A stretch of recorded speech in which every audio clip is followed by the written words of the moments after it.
Hello and welcome to সাত কাহন।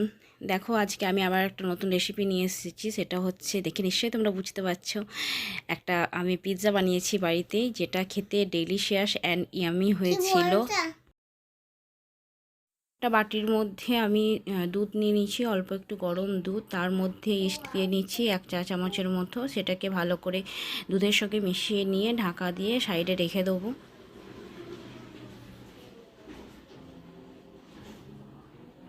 তারপর একটা পাত্র নিয়ে নিয়েছি, যার মধ্যে 2 চা কাপের মতো ময়দা দিয়ে নিচ্ছি।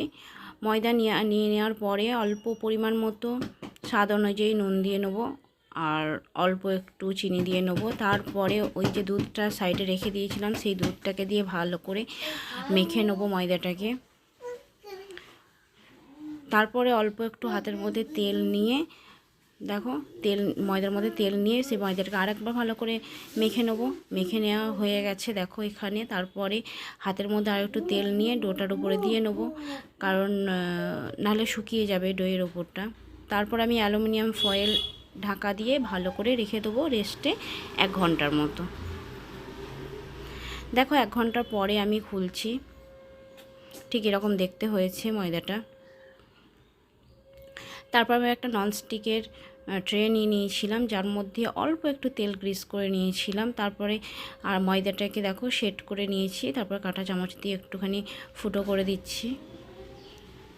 এখানে দেখো টমেটো কেচাপ দিয়ে নিয়েছি, আর একটুখানি মেয়োনিজ দিয়ে নিয়েছি।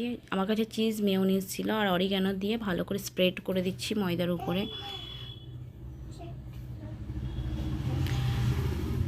আর এখানে আমি সবজি ব্যবহার করেছি, সেটা হচ্ছে টমেটো, গাজর, পেঁয়াজ আর ক্যাপসিকাম।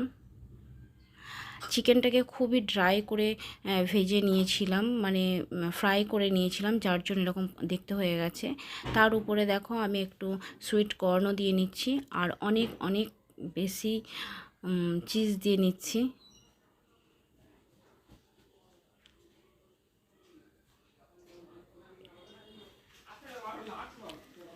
তার উপরে দেখো আমি আবারও অরিগানো দিয়ে নিচ্ছি। আমার তো অরিগানো খেতে খুবই ভালো লাগে, অরিগানোর স্মেলটাও খুব ভালো লাগে। তোমরা তোমাদের ইচ্ছা মতো দিও। এখানে দেখো আমি টেম্পারেচারটা তোমাদেরকে দেখিয়ে দিচ্ছি, কতটা টেম্পারেচারে রেখেছি, কতক্ষণ রেখেছি। দেখো আমার পিৎজাটা রেডি হয়ে গেছে। আজকে দেখো তোমাদের প্রিয় আফনান টাটা বলবে তোমাদেরকে। সবাই ভালো থেকো, সবাইকে ভালো রেখো।